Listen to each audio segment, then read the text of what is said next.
Welcome to a live episode of the Miami Heat Roundtable. My name is Amir. For today's episode, we have Martel. You can find him at the Miami Heat Zone podcast. We also have Trent joining us. As usual, you can find him at the Miami Heat Network. And then we have a special guest, once again, joining the podcast. I think for the third time, we have Will Manso. How are you doing today, Will? I'm good. Wait, we're live? No, forget it. I don't want to do this live. No, I'm just kidding. No, live is good. I'm good, man. I'm, middle of the long season. We're getting the stretch run with the Heat and see where things go. Awesome. Well, again, thank you so much. We appreciate your time. We know you're a busy man, so we'll keep it short. But the last time you joined us was 6 months ago. So this was during the offseason. It was right before training camp. Okay. And so we talked and projected how the Heat would do, and I think we're all incorrect at this point. But we mainly talked about Jimmy Butler and his extension. So we knew that on July 7th, he was going to ask for his extension, and he did ask for it. I don't think it was exactly on July 7th, but obviously Pat Riley, denied that and said, we're going to take a wait and see approach, see what happens this season. And a lot has happened, as we know, since that last conversation. And we finally have the answer of what Jimmy's future would be. But my first question to you, Will, is how do you feel about the whole Jimmy Butler trade and how it went down? And the second part is, do you think Miami Heat got fair value for the trade? I mean, both good questions. With the Jimmy stuff, it's strange because I tried to avoid talking a lot of Jimmy because it was just, it was such a big drama, man. And it was so drawn out for everybody, for fans, for you guys with the podcast, on TV, on the broadcast. I mean, it was a long process of a lot of stuff being said, right? So with the Jimmy stuff, when I look back on it, I don't know if I said it to you guys. I may have 6 months ago, but I certainly have said it to others, and I said it on Channel 10 before many times, is that I went into this season thinking this was Jimmy's last season in a Heat uniform. I thought once, you get to the point of not getting the extension and, telling Jimmy he's got to be available and all these things, I think it was clear where this was going. So it didn't surprise me one bit. I just think his welcome had kind of been worn out here, and I think all good things come to an end, and Jimmy's run was great here, but we all know how every situation with Jimmy ends. I mean, it just does, and that's a fact. It's not even a knock. It's not even like trying to say Jimmy's a bad guy. It's just at some point, I think relationships sour with him, and it turned that way. So when you talk about the end of it, it wasn't surprising that it happened. It stinks the way it happened. All the lack of joy, the press conferences, the suspensions. I mean, it got ugly, guys. It should not have gotten that ugly. When you talk about the return, you're in a spot where you have to trade a guy like that, and you know that his value is probably not very high. Number one, because of the stuff he was doing. Number two is because he wants a brand new, really big money contract. You're going to have limited options. So the fact that they found Golden State to take him and get a player of Andrew Wiggins' caliber, and then also get a player like Davion Mitchell in that mix of trades as well, who's been a really nice fit for Miami at the point guard position, I don't think you could say they could have done much better than that given the circumstances. Definitely. What's going on, Will Manzo? So this season's very, very interesting. And you was talking about Spo before the stream started. And I kind of got two parts for you. We all seen last night's game. Yeah. How do you feel about Spo's, how he's been doing this, like his job so far this year? And also, how do you feel about Terry Rozier's future with this Miami Heat team? I mean, I feel like the writing's on the wall, but anything can happen in the NBA because obviously he still has a year left after this. And so, yeah, that would be like the first question that I have for you. Yeah, and I think this question from Heat fans, right? I think that people have been asking that left and right. I'll start with Spo. Look, I think it's okay. I think sometimes we get caught up because Spo is such a great coach, because he's done so many great things, because he's considered literally by his peers as the best coach in the NBA. I think people think that if you criticize Spo, it's some sort of a, you know what I mean? Like you can't criticize Spo. He's perfect. Spo's not perfect. Spo knows that. I mean, Spo, in the course of all the years he's been a coach, he's made mistakes. He's learned from those mistakes. He has got to adapt with different rosters he's given, obviously, by the front office, and he has to make the most of it. I think it's fair to criticize Spo and say there are certain things that, you say to yourself, I don't think he's handled this well. I don't know how, the playing time for Terry of late is justifiable to a lot of people. He plays 40 minutes. Now, having only 9 or 10 guys available certainly impacts that.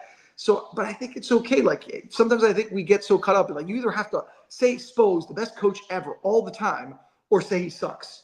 And it's like people are so extreme. It's like Spo doesn't suck. He's one of the best coaches in the NBA, if not the best coach. But even the best coach in the NBA is going to have his head scratching decisions and off nights. And I think Spo's not immune to that. To your question on Terry Rozier, and I think that's more important because I think that's where everybody's focused on. Terry has struggled, man. Terry has struggled all season long. And I don't know, again, I don't know if I said this 6 months ago with you guys, but I certainly made it clear to everybody who'd listen. The Heat entered the offseason and into the new season thinking Terry Rozier was going to be part 4 of a big 4 with Jimmy Butler, Bam Adebayo, Tyler Hero, and Terry Rozier. You guys all heard it, right? We all said it. We all reported it. Players talked about it. There's a genuine disappointment, right? That this guy just hasn't panned out to be that guy for whatever reason.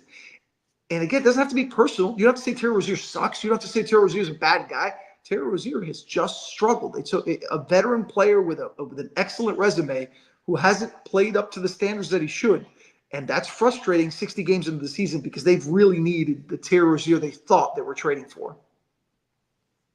Definitely. And also, I think this is a big offseason for this Miami Heat, depending, however stuff goes, right? I automatically think we're locked into the play-in. I don't think we'll go down with the Bulls and stuff. But it could be either 8, 9, 9, 10, whatever the case may be. But what's your opinion? What's the future of Andrew Wiggins? Is Andrew Wiggins here to stay with us, or is he just another trade piece that potentially make another move? Because he only has 1 year left after this deal, of course. Well, 2025 he has 2 actually, Yeah. and then Tyler, kind of throwing 2 at you real quick. For Tyler, it's like, do you see a contract extension coming up, or is he? Tyler's a great player. I think the games he's playing are not really contribution. Like, they're not getting us wins, if that makes sense. Like, he could put up 30 a night and then the team will still lose. And that's not necessarily on Tyler. But do you still see him as a long-term piece? Is he going to get that extension with this Miami Heat team, especially with Butler gone? The future is going to be a little bit different. So, yeah.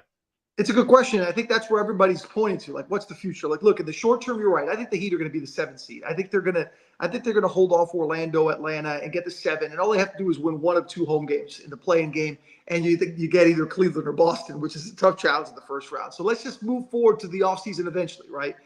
The Heat have to make a move. The Heat have to make a move. I can't say it another way. Let's just put it simple that the Heat have to make a move. They can't run back this same core and expect different results as other teams in the Eastern Conference in particular continue to get better. How that happens, though, guys, is the question. It's not the old NBA where you just sign free agents and you throw money around. You have to make deals. You have to have assets. The Heat are trying to keep all their assets in place to make those deals. We know they're going to have multiple draft picks. We've already heard the Kevin Durant rumors. I mean, there's going to be other discussions as well about players that could become available that right now we're not aware of. So to answer your question, do I think Andrew Wiggins is safe? No, I don't think anybody outside of Bam and maybe Tyler. And I'm not even 100% sure Tyler is. I mean, you have to consider all options when you're going through this kind of a rebuild forward, right? The Heat never start from scratch in rebuilds. So if you don't start from scratch, that means you got to move a key part somewhere if you're going to get a star player. And look at the roster. There's only so many assets on this roster that can get you a star player. So I would say everything's on the table at this point when they eventually enter the offseason.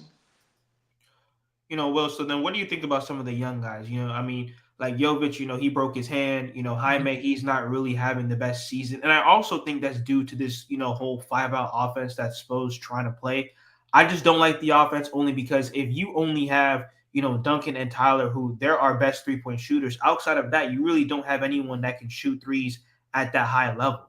And then also, too, we have Khalil Ware. I mean, yes, he's banged up right now, but I really do think he's going to be a solid piece going forward. But which young guy would you be okay with moving right now going into the future? I don't think I'll be honest with you, man, I don't think any of them are untouchable. I think all of them have to be on the table at some point because, again, you can't get without giving. And I'm not saying that I'm advocating, hey, trade the young guys, trade Khalil Ware. That's not what I'm saying. I'm saying, but if you're going to get a key piece, if you're really going to go out and get a player to match with Bam, Tyler, both, a trio, whatever it may be, you have to pick and choose which of the young guys you're going to move and which ones are going to be assets to other teams. And I think the guys you just mentioned are all assets potentially to other teams. They're the kind of guys that if people are going to pick up the phone, the first thing they're going to say is Bam available? Hang up. Okay, all right. Tyler, what about a package? Khalil, Jaime, Nico, those names you just mentioned. Those conversations have to be had. You know, like you can't just sit here and say because they show promise that they wouldn't be considered, because again, we know this team is just not close to where the Bostons and the Clevelands and even the Knicks now, the separation that they seem to be getting in the Eastern Conference from the Heat. That's something that I don't think the Heat can just ignore, right? So to answer your question, I don't think anybody's necessarily safe. I think they all have talent and potential. I love what Khalil's shown. Nico obviously was playing well, then he gets hurt. Jaime, as you mentioned, is going through a bit of a sophomore slump, but all these guys have talent to be really good NBA players for a long time. I'm excited that Bam has been moved back to his more comfortable position at 4 because of Khalil Ware. Am I mute? I'm good, right? No, you're good. You hear me well? You're good. Am I good now? So anyway, Bam Adebayo. So yeah, he's moved back to his original position, which is at the 4. He seems to be more comfortable.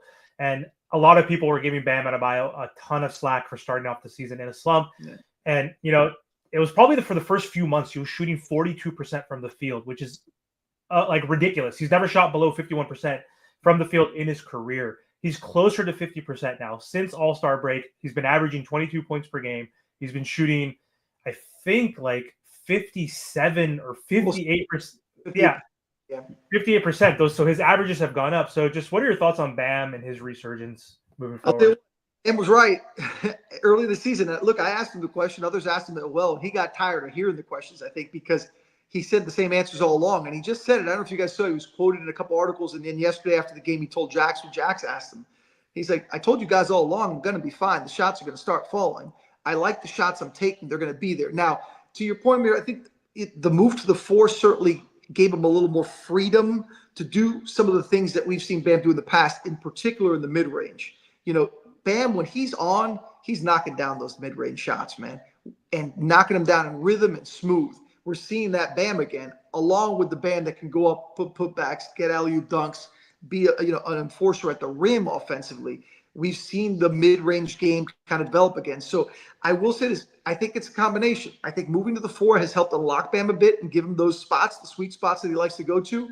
But I also think he's right. I think at some point the cream rises, right? Like, he's too good of a player with too proven of a track record to all of a sudden forget how to shoot and be a 42% shooter. That's not who Bam Adebayo is. And the last 16, 17 games, I think we've seen who Bam Adebayo is, has been, and will continue to be. And even after All-Star break, he's shooting 40% from 3 on 2.5 attempts. So that experiment kind of went wrong. Like, we saw him in the Olympics, in the preseason. Like, it looked like he really had the confidence in that shot.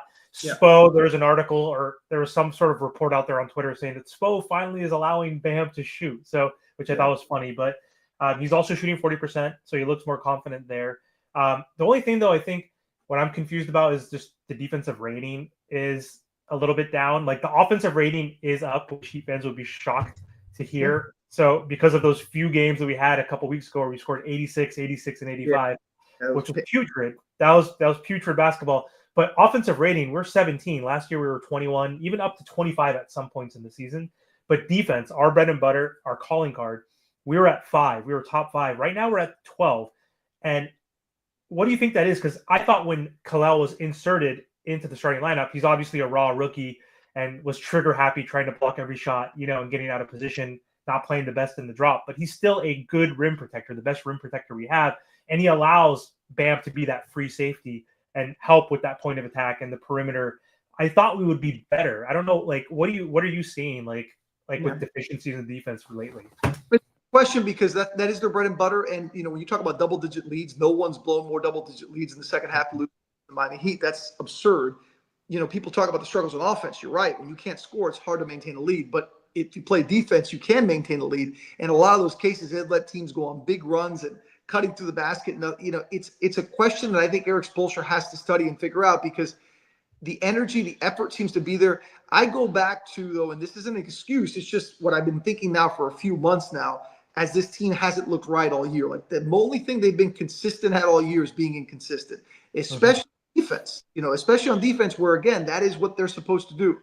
I think this entire season has just been so up in the air with the Jimmy stuff hanging over their head, and then it ends, then you have some injuries, and there's never been any kind of rhythm. And that's not an excuse. I mean, Look, the Heat are what they are. They're a middle of the pack team right now. You can't say otherwise. You can't argue that they're an elite team. You can't also say that they're a bad team because they're not a bad team. But when you have that kind of drop off defensively and you're a middle of the pack team, you're going to end up being a 7 or 8 seed. You're going to end up being a play-in team that's lucky if it even wins a game or two in the first round, which we saw it last year. And that's something Eric Spoelstra has to figure out. Again, when you get to the offseason, depending on what this roster is going to be, there has to be a balance. Like, I'm all for offense and I'm all for, getting to the modern game and figuring out the things you want to do with threes and space and all those things that Spo preaches. But at the same time, you can't do that and at the same time regress defensively, because that's not Miami Heat basketball. I have a question, by the way, Will. So why, in your opinion, why does Haywood Highsmith play for 2 games and get DNPs for the rest? What's going on with that? Like, I feel like this roster is not good enough for players like him to be getting DNPs on a regular basis night. And then even Alec Burks, like if everybody's healthy, he doesn't even crack the rotation. It seems like he has to play when people are injured, and then every time he does play, he performs well. So what's the reasoning you think behind that? It's a great question. That's one that, while I get a lot of Terry Rozier questions about why he plays and why he's getting heavy minutes to play, I should say, not why he plays. I mean, why he gets so many minutes in big spots. To me, the one that's more frustrating is Haywood Highsmith, because I think H should play all the time. I think H should be, and you look at the numbers early in the season when H was starting, they were playing better. Like, H just makes the team that's around them better. It's just he's shooting the three really well early in the season. Obviously, playing time is diminished. That has diminished a bit too. But I'm with you. And Eric Spoelstra said it the other day. He was asked about patience of that. And he says, look, I may not be getting this right. Like, I may not be getting this right. I absolutely could be making mistakes. And I may be, I'm trying to figure things out. And it is an odd spot, guys, because the Heat are in that position because they have so many guys that are similar styles, right? Veteran guys, maybe some play a little more defense, maybe some are better 3-point shooters, whatever it may be. It is hard night in and night out to just stick with one group as opposed to go in another direction, and I think H has fallen into that trap. That said, I think Haywood Highsmith has to play every game. I think Haywood Highsmith has to play every game, 18 to 25 minutes every game. I think there are going to be games where Haywood Highsmith is a defensive battle and he's got to play 30-plus minutes in a game. Like, I think he should always be playing, more so than I feel that way about, say, Terry Rozier, who, again, you expected to be the player that he's been in the past, and it hasn't worked out. He's struggled. It's okay to pull it back a little bit and admit that he struggled and maybe give other opportunities elsewhere. For instance, the other night, that game in Cleveland, Davion was sitting out a bit in the fourth quarter. Terry was riding it through. I would have rather seen Alec in there get those minutes, But in hindsight, guys, media, broadcast, fans, podcasters, writers, beat writers, whatever, it's very easy to say that from the outside looking in. Eric Spoelstra's trying to make these decisions with his staff in real time, and sometimes they work. Unfortunately, this year, a lot of times they haven't. And then also, too, I have just 2 more questions and I'm all set. Do you see the younger players playing near the end? And when I say the younger players, Kashad, Isaiah Stevens, which I thought he was going to play when everybody was injured, when he got moved up. Do you see those guys playing, or you don't think they end up playing this year? And then second question, unrealistic, realistic, just your opinion. Kevin Durant has been brought up several times. A report came out today. The Miami Heat didn't make a move for Lillard and all these other players throughout the years. Are you confident that they will make a move for Durant? Because I feel like we're linked to everybody, and maybe it's just for clicks and views and stuff like that. But why should we have faith in trading for Durant and all this other stuff if we couldn't even trade for these other players when a player said he wants to come to Miami? Yeah, and I think, look, by the way, question 1, I don't think the young guys are going to get a lot of playing time because I just think they're going to be in that battle for positioning. Maybe if they lock into 7, they'll get some time. But I really think those guys are more of trying to continue to develop into the offseason to see if they truly have a role on this roster in the future. A couple of the young guys you mentioned. But I think, look, the Durant stuff's been going on so long that I think when Kevin Durant rumors in Miami started, my hair was still black. I didn't have any gray hair. And like all these years later, we've gone through the Durant thing about 6, 7 times, it seems like, and my hair is grayer. So it's been a long time, man. Do I think the Heat would be interested in pursuing Kevin Durant? Yeah, I think they would. I think it's clear that they love Kevin Durant. I think it's clear that they would have loved to get a guy like that at some point. Now he's getting older. What's KD? 36, I think. But he's still an elite scorer. He's still top 6 or 7 in the league in scoring. So when you look at KD, he's still an elite player.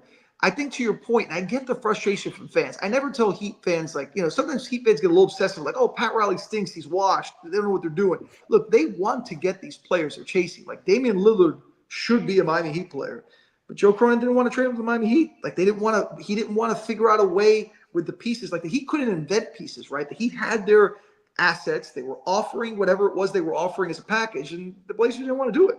Like, that's not really on Pat Riley, but obviously not getting Lillard was a big blow. The KD sweepstakes this time around, whatever the truth was in those discussions, didn't happen. But do I think they're going to jump right back into that? I tell people all the time about Pat Riley. I'll put it simple. Pat Riley always swings for home runs. He's never trying to hit singles or doubles. And the beauty of it is when you hit a home run, everybody's happy. But the problem is sometimes singles or doubles, you can move around the bases, right? You can create something. Pat Riley doesn't like singles and doubles, man. He wants to hit home runs. And when you swing and miss and strike out and don't hit a home run, fans aren't happy. It's just the way it is. I've been a Heat fan for 26 years, so I've seen those home runs, obviously, and I've dealt with the singles and the strikeouts and the walks. So, it's hard to get a superstar. It's like, I know the player, like in the last decade, there's been the player movement, right? So that players like Anthony Davis got to go where he wanted. He wanted to play with LeBron and Kyrie and Lillard. I mean, but that's cut you off. But Lillard wanted to play here, and he made it damn clear through his agent, and it still didn't happen. NBA they put out a memo basically. You can't say you only want to sign for Miami Heat, but James Harden, got away with I think a lot worse, which is unfortunate. But speaking of Heat fans, just in general and on Twitter, because you mentioned. And I hate the fans that say that, like, Pat Riley's asleep, he's washed. Pat Riley's he's the godfather. Like, he is very lucid. He's obviously very aware, and it's hard to run a business. And we have 3 championships. 35% of the NBA, organizations don't have a single ring. So the fact that we have 3 makes us the 5th franchise with the 5th most championships for any franchise, right? And the top 2 are the Lakers and Celtics, obviously. And, we're still not too far from the Spurs and from the Warriors. So, but a lot of Heat fans have been wanting to tank, and that's not on my vocabulary. And they want us to tank because if we don't make the playoffs, and not like a traditional tank, but maybe losing the play-in on purpose, perhaps we're sitting Tyler and Bam, so we're guaranteed to be in the 9th, 10th spot versus the 7th and 8th. But fans want us to lose because if we lose and don't make the playoffs, we get our first-round pick back from the OKC Thunder. So we would get 2 picks because the Warriors are obviously their pick is top 10 lottery protected, and they're playing great. Obviously, what are they 8-1, 9-1 since Jimmy's been on there? So my question to you is, Will, would you rather have 2 picks and the Heat not make the playoffs? This is personal, obviously. Would you have them not make the playoffs so we have 2 picks, which we could use to potentially get we're not going to give maybe 2 to Kevin Durant, but to trade for a future player? Mm-hmm. Or would you rather have the 1 pick from the Warriors, which is pretty much guaranteed, and have the 2 picks that we owe to the Thunder and Hornets protected? Because people forget that if we don't make the playoffs, those picks are going to be unprotected. So if we become bad the next 2 seasons, we won't get a lottery pick. So what are your thoughts on that? I honestly, when it comes to picks and tanking and draft and all that stuff, I think because of the Heat's track record in drafting, it doesn't bother me that much. I think, look, if you were in a perfect world, if the Heat were positioned to get a top 5 pick or get, go be in the Cooper Flag sweepstakes, yeah, hell yeah. I'd rather want that than make the playoffs and lose in the first round. But the reality is that's not the case, and the way the NBA works. They're, whether you have a pick, 2 picks, whatever it may be, the Heat have proven, look at their core. Look at the young guys we just talked about. Look at their stars. I mean, Bam Adebayo, Tyler Hero, and then Jaime, Nico, Kalel, all these guys were drafted in the teens.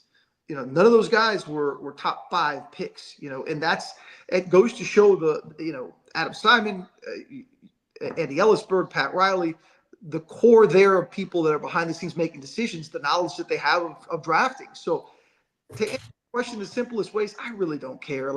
I don't. As a fan, I don't. If you tell me you get a top 5 pick, then heck yeah, I care. But whether they pick 9th or 12th or 15th, it doesn't really bother me. I want to see them play well and finish the season strong. And look, this stuff happens organically. The Heat never tank, will not tank. It's not going to happen. But if they're not good enough, it's not going to matter if they're trying to tank or not. They're not going to go very far. They may not make the playoffs, or they'll be one and done in the postseason, or they'll lose a playing game. So I think based on that, it doesn't bother me as much because I think this season we can kind of see where it's going, unfortunately, the way they're playing. Well, Will, once again, thank you for coming on the show. Where can the people find your work? Always watch me, obviously, during Heat broadcast on FanDuel Sports Network for the remainder of the 20 games, hopefully in the playoffs, and then on Channel 10 for those that live in South Florida, WPLG. And then you guys, we all chat on social media anytime on Twitter, X, whatever, at my name, at Will Manso. So always find me there.